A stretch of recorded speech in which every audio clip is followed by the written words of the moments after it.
became the preferred gun for America's cops and for some demented mass killers, a symbol of law enforcement and menace.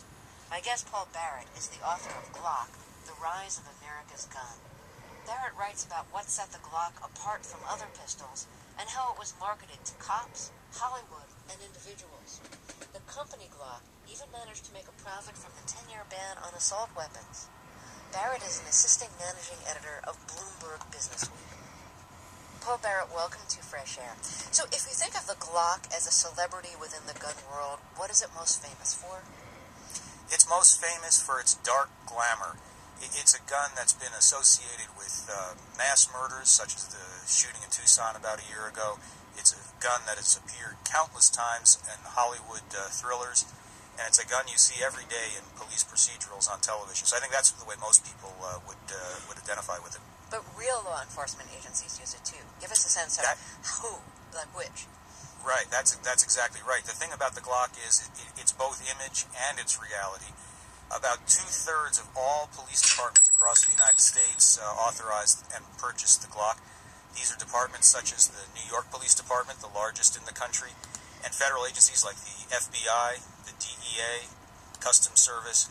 The Glock has truly become the dominant law enforcement handgun in the United States. Does the Defense Department use it for anything? Yes, Beretta, the Italian company, has the main contract with the big army, with the main part of the U.S. Army. However, a number of elite units, special operations units, prefer the Glock. They're allowed to buy their own weapons, and they've purchased the Glock. Beretta got in before Glock really got off the ground, and at some point in the future, I expect Glock will present quite a challenge to Beretta for the main Pentagon contract. So when the Glock was first manufactured, and this is, 1982, what made it different from other guns? Well, Gaston Glock, the Austrian curtain rod maker who invented the Glock, started with a genius approach, which is to say he started from scratch, a blank piece of paper, and he asked gun experts what would be the ideal firearm for the modern era. And they said a gun with much larger ammunition capacity, a gun that is much more durable and reliable, and so that prompted him to think about injection molded plastic rather than the traditional materials of blued steel and walnut grips. The gun should be easy to fire, and the gun should be easy to learn how to use. It shouldn't have complicated safety mechanisms. He integrated all of these elements into the Glock, and that's how he won his original contract with the Austrian army. So because it was largely made out of plastic and not steel, it was lighter to carry, which was an advantage. Correct. And it wasn't going to rust. Right. And it didn't have a safety lock. It doesn't have an external safety, the traditional sort that a semi-automatic pistol will have. It also doesn't have the so-called decocking mechanism, which some guns, like, for example, the Beretta that we mentioned earlier, has. These features make it more similar to a traditional revolver in that you just pull it out, you point it, and you pull the trigger, and it's ready to go. On the other side, however, gun skeptics have pointed out that this makes the Glock more prone to accidents, and if someone is not trained to use the gun, if someone, for example, lets their finger linger on the trigger, that is true. It is easier to fire the Glock than it is some other guns, so the safety issue has two sides to it. And how many rounds did the Glock 17, the first Glock, hold? Yeah, coincidentally, it holds 17 rounds in its magazine. I say coincidentally because most people think that's why it's called the Glock 17. Not so. Gaston Glock was a little bit eccentric in naming his guns, called his first basic pistol the 17 because it was his 17th patent, and he was very, very proud of that.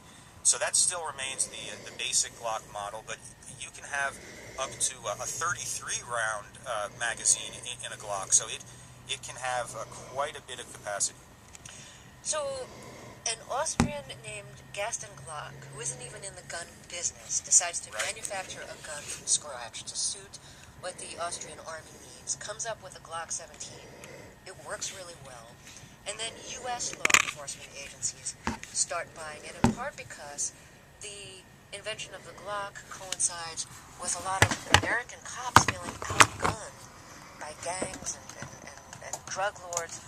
So how does he start getting a foothold in the American law enforcement world? Well, the first big element is the one you very correctly identified, which is he had just perfect timing. Gaston Glock was ready to come to the United States in 1986, 1987, and at precisely that time, particularly in many big cities, crack cocaine was creating a whole lot of violence on the street, particularly gun violence, and cops just felt that they were at a disadvantage. So timing was crucial.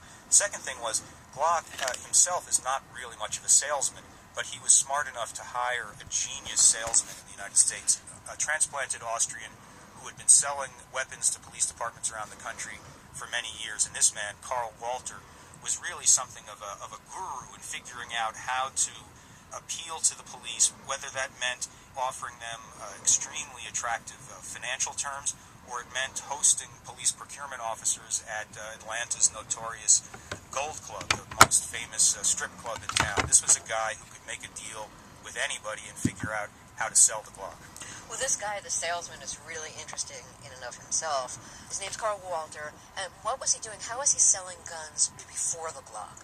He was kind of a freelance representative of European gun companies, mostly very specialized companies that sold military-style weapons to American police departments. And he traveled around the country in a customized RV that was basically a traveling gun shop made up with all kinds of display cases. And he would pull up to a police department, and they'd come in and look at his sniper rifles and his semi-automatics and his fully automatic guns, and he would sell them. These were very high-margin items.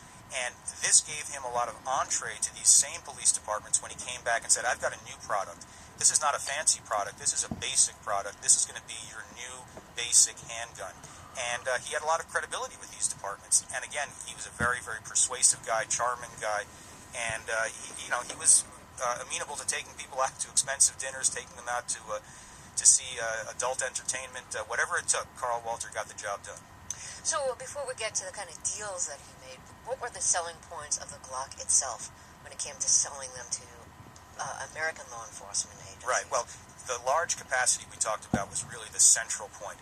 The Smith & Wesson revolver that most police departments were using in the 1980s was the same gun they'd been using for 75, 80 years. This was a gun that was, had a great tradition, but it had only 5 or 6 rounds.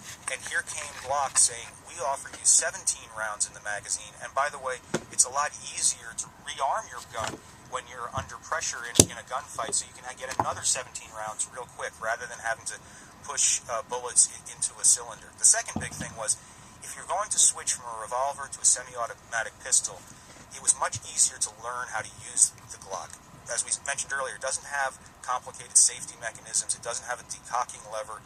Police departments were amazed when they took their officers out to the range and found that not only could they learn how to use the Glock pretty quickly, but the Glock actually made them more accurate as marksmen. And that's in part because it has a very light, very steady trigger pull. Again, a feature that has a different facet to it, because critics of guns say that the trigger pull is so light that it makes accidental discharges more likely. But again, the Glock always has that sort of dual nature to it. The advantages can also be reframed as disadvantages. So one of the ways that Karl Walter wanted to sell the Glock in America was just to get some publicity for it. Mm-hmm. So he decides, Soldier of Fortune magazine, let's try to get them to write an article. And he succeeds, right. And the article is titled Plastic Perfection. Just a reminder that the Glock is made primarily out of plastic.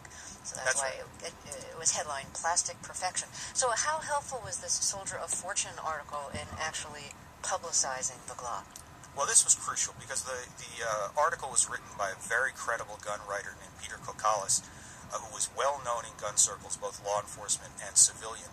And there was going inevitably to be a lot of skepticism about the Glock because it was made from plastic. And if you roll time back to the 70s and 80s, there was a period when we were still saying, oh, something's made of plastic, it's cheap, it's made in Taiwan. There was still a lot of skepticism about the transfer over to industrial strength plastic for all kinds of products. And Kokalis addressed that issue head on, and he said, I was skeptical of it too. I went over to Austria, I tried this gun. People, you've got to try it too. And this was a huge door opener for Glock. And the focus on plastic soon developed into a controversy that was also a selling point, because the reaction from gun control advocates was that because the Glock is plastic, it'll become a terrorist tool. You'll be able to sneak it into airports past the security devices. Past the metal detectors. Exactly. And this created a genuine controversy. I'm talking about congressional hearings. Jack Anderson, the muckraking columnist of his day in the 80s, writing column after column, syndicated in newspapers all across the country. Suddenly people were talking about the Glock before there were even more than a handful of the guns in this country. This kind of attention is priceless. As Carl Walters said to me, I could not have paid $50 million, $100 million for that kind of notoriety. And then it turned out that the allegations weren't true, that in fact you could see a Glock on an airport x-ray machine because a big piece of industrial strength plastic shaped like a gun looks just like a gun on the monitor. Secondly, if you have a magnetometer, the gun has a all-metal slide, a solid steel slide. That's the rectangular piece on top of a pistol that moves back and forth as it fires. And also the bullets, of course, are metal. So if someone's going to actually shoot a gun, they need bullets. And the whole controversy evaporated. Gun control advocates really were embarrassed by the whole thing, and Glock was left with all of this attention. It was quite an extraordinary episode. If you're just joining us, my guest is Paul Barrett, and we're talking about his new book, Glock, The Rise of America's Gun. Let's take a short break here, and then we'll talk some more about the Glock and its place in American culture and law enforcement and what it has to say about guns and the history of gun control in America.